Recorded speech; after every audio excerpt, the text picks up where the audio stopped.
Popular DJ gunned down in Westmoreland. Taxi operator killed. Vehicle stolen in Westmoreland. Teen boy fatally stabbed while resisting robbery in Westmoreland. Please remember to subscribe, like, share, comment, and don't forget to hit that notification bell so you can always be updated with the latest news. Now for the news in details.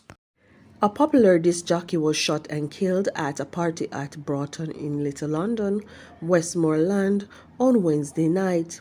He has been identified as 37-year-old Devroy Barnes, otherwise called DJ Mary, of Mango Hall in the parish.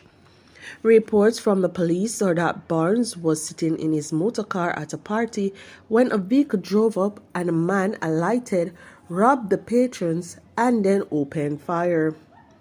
When the shooting subsided, Barnes was found suffering from what appeared to be gunshot wounds.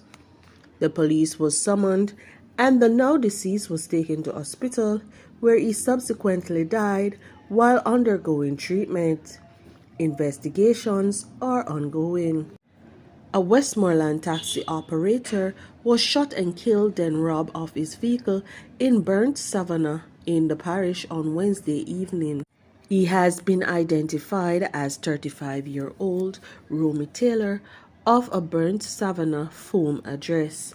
More details to come following further investigations.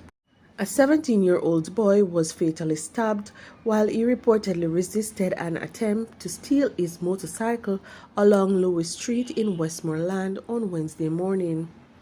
The deceased is Anthony James of Dexter Street in Savannah, Lamar. Reports are that about 12:10 a.m., James was standing along the roadway when he was pounced upon by a hoodlum who attempted to steal his motorcycle. James reportedly resisted and was attacked and stabbed several times with a knife by the assailant, who then fled the scene. The police were summoned and James was taken to hospital, where he died while undergoing treatment.